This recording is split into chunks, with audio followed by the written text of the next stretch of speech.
I thought I'd invite you along with me for the wonderful journey of washing up after dinner. Nah, in seriousness, this is going to be very much to the point of the title of this video. So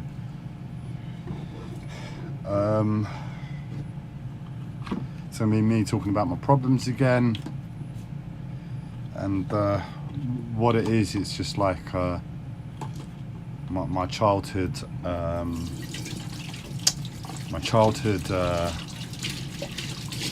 imposter syndrome, where you feel like you shouldn't be doing something. Like imposter syndrome is I can't even pronounce the word. Imposter syndrome, to my understanding, is when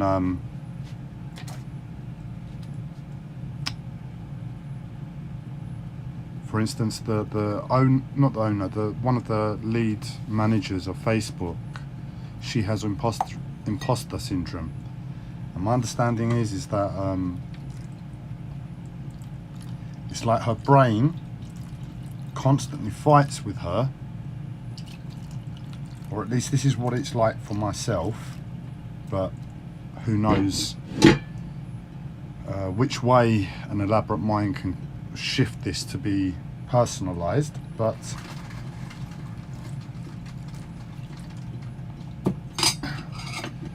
the mind fights with me as to what I'm doing, as if to say, you shouldn't be doing this for X reason.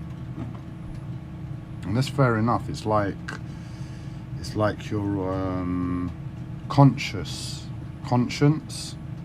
in terms of relationship to the world and relationship to other people, what you should and shouldn't be doing. And I've had that in my life. You build confidence through mentality to life, and from there you gain the authority to say, right, no, it's okay for me to be doing this. And I had that for my whole life growing up. One of the reasons of my social anxiety, one of the reasons of my problems in communicating with other humans. Sorry, one moment.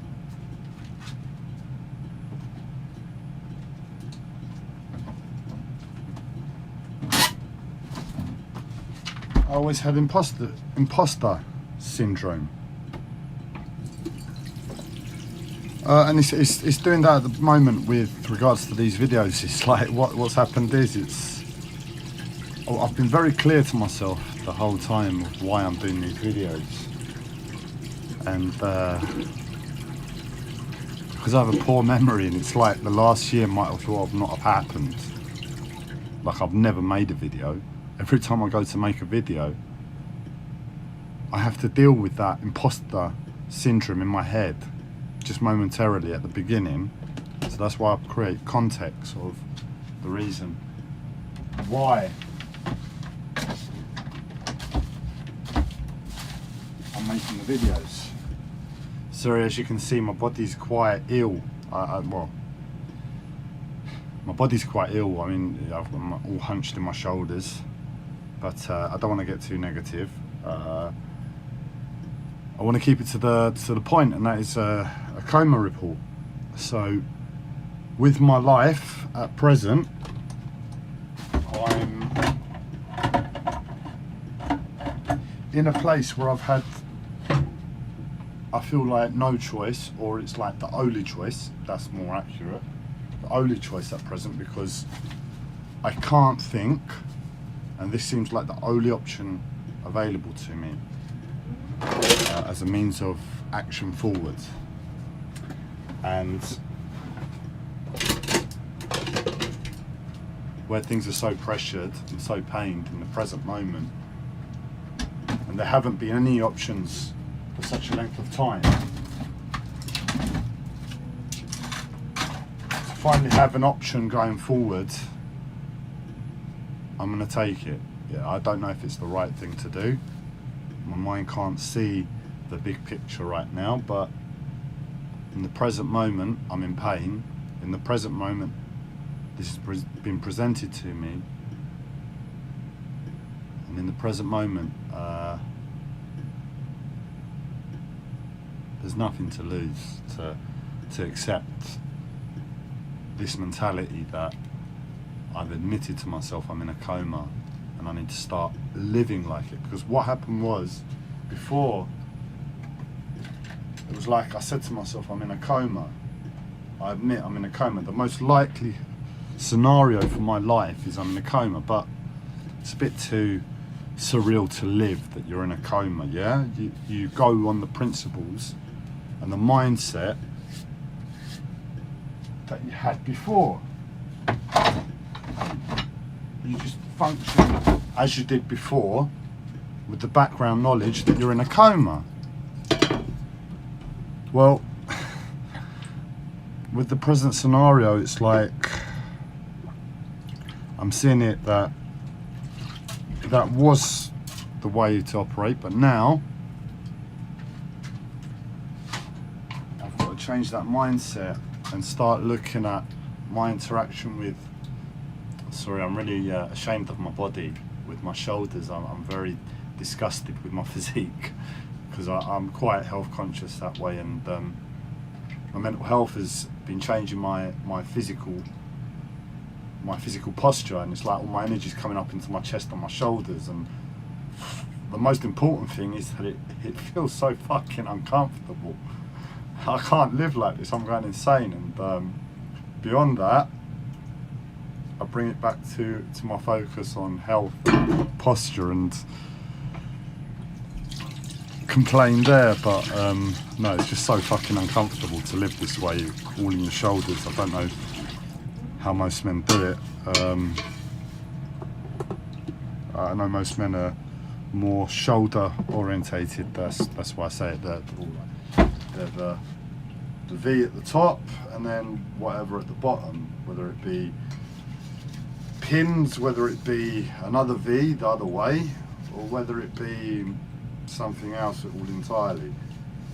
I'm more of the mindset, something just a bit more solid altogether. Like if you imagine that they're going to be overweight. I'm getting off topic, I know, but sod it. And that is the Maori, the Hawaiian, the true Hawaiians, people like the sumo, some of the Polynesians. That's the physique, man. That's like people in their body, you know. They're brutal warriors, and that body's a fight for life, you know. This physique that we've developed here in the West with our insanity of the bodybuilder, it's just a bit out of nowhere, and if you look at nature, it becomes a bit weird and like, what are we doing? But it's idolized. I don't know the female posture to comment, but I can't imagine it's not going to be too dissimilar in terms of energy to that of a Maori or a Hawaiian. I don't know what they're called. If you look at the Hawaiians, they're big guys.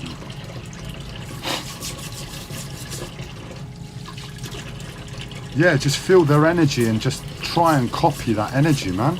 And you'll find your body like in a far better place. But going back on track,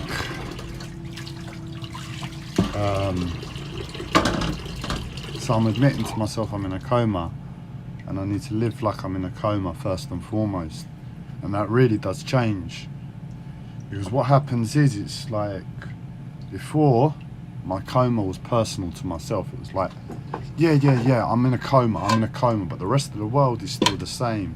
The way I function with the rest of the world and interact with the rest of the world is based upon the laws and the mentality of the past 35 years. It's not, nothing's changed there.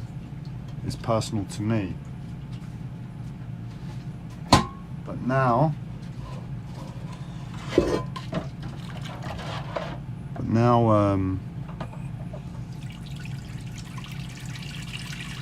I can't do that anymore because my life became too terrifying to myself. I've lost my mind to my life.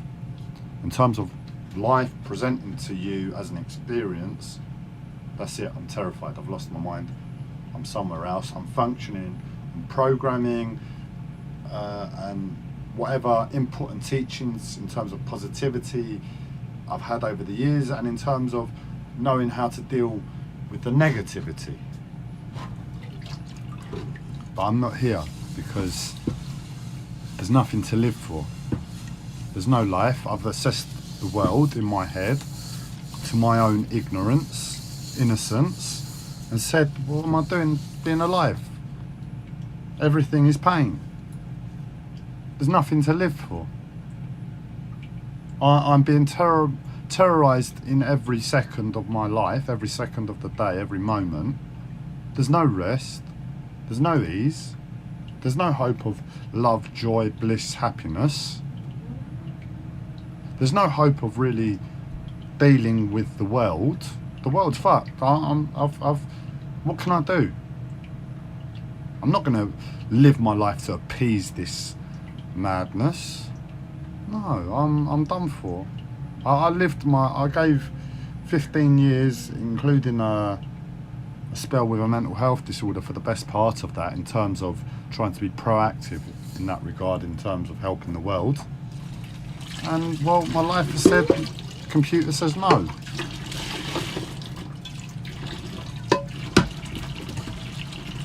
So really, there's no hope, and that's what I'm saying. There's my life says there's no hope.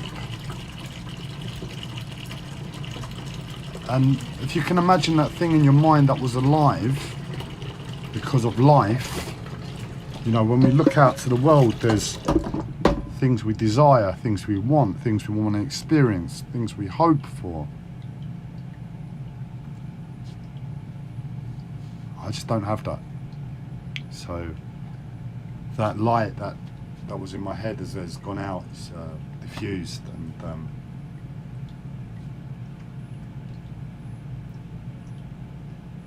that's serious, because I've been sincere to life for a long time.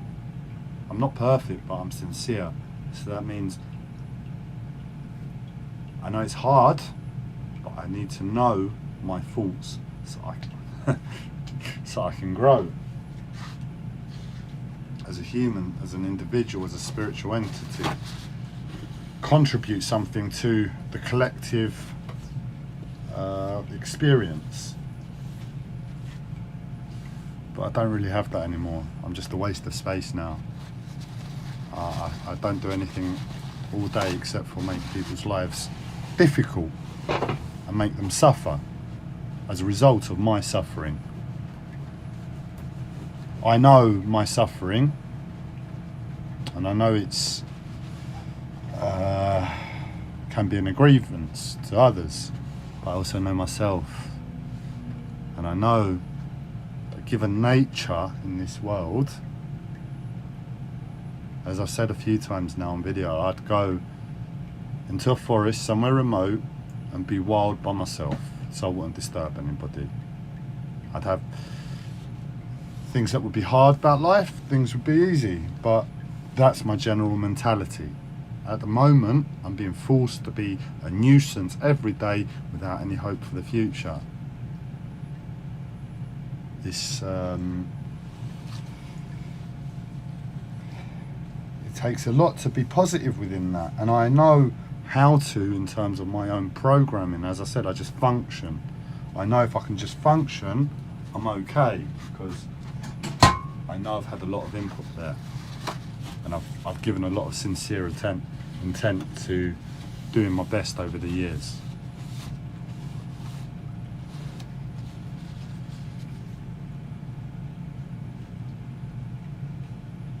But in that seriousness of the situation, I have to admit, you know, it's very, very serious. Well, what it is, it's the main troubling thing is the way I've been treated by human beings in a very serious way in terms of the pain I'm in and not being helped there. People, time after time,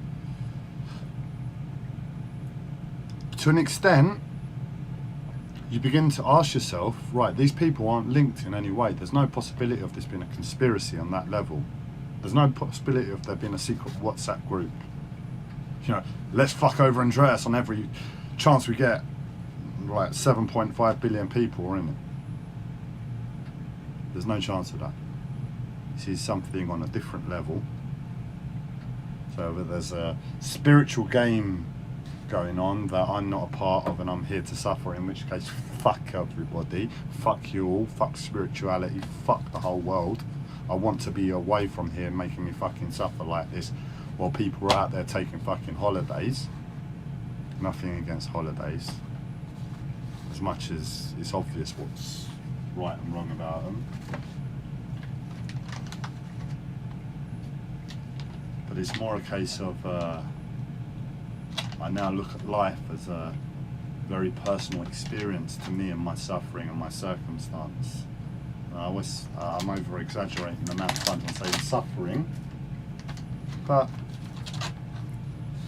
you're gonna have to get used to me saying those words, because I don't want to censor myself all the time.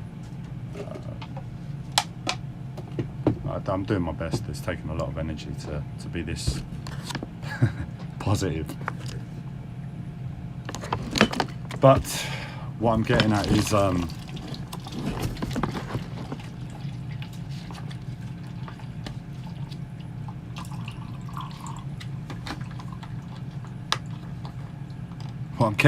I hate my shoulders right now. And they're driving me mad. Have you ever been detested by your own arms that you want to rip them off? Anyway, I don't want to go into the hysteria that the NHS taught me to venture in. No, I don't want to complain.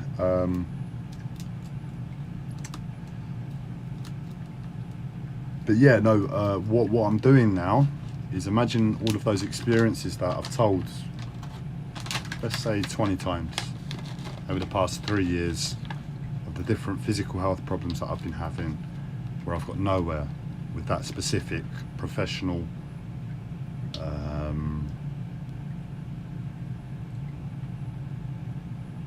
physician. I don't know what to call them.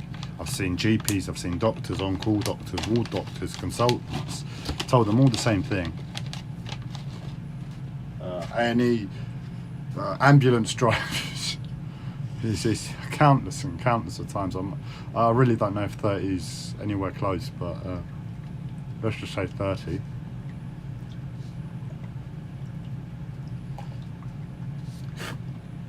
So what I'm doing now is envisioning all those people in front of me, and I'm like, before I was like, what the fuck is going on? This is really hurting me. What are you all doing? How can this be happening? I'm suffering here. This is my life. And now it's a case of my life is over. I don't have a life. I have no hope for the future. I have no hope for the world. I have no hope for anything. I see 30 people in front of me taking the piss in a very, very serious way. But now I see a movie in front of me, and that movie is impersonal to anyone that should watch it, like a coma. And I don't want to start taking messages from it, but what I'm doing, I'm compartmentalizing this past experience into like a big slap in the face I'm giving to myself to say, wake up, Andreas, you're in a fucking coma. Start living like you're in a coma. Don't be ignorant to being in a coma.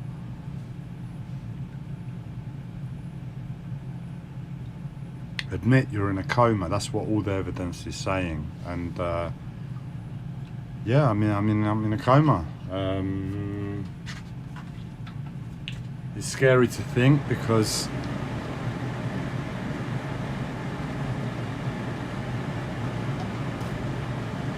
what's instigated me accepting this is a lot of injustice towards me.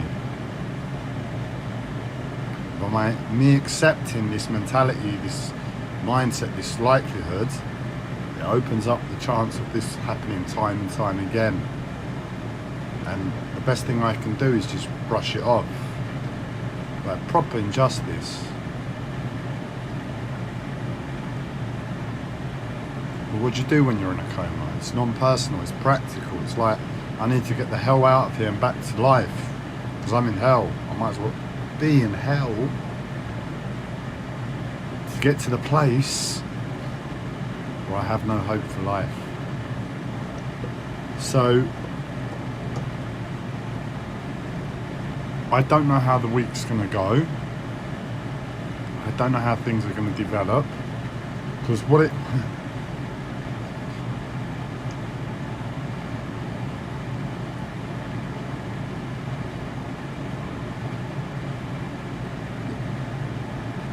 with my mental health, I have to be on point with myself and where I'm at.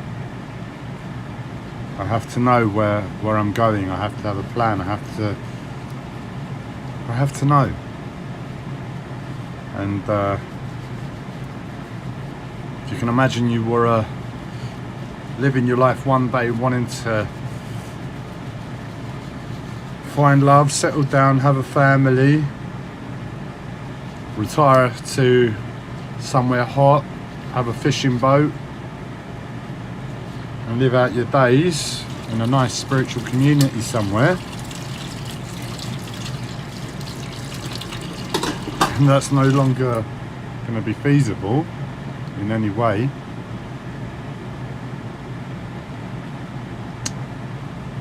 You look at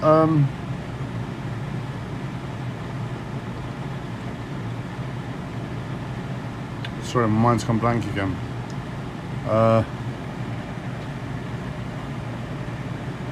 It's not feasible, so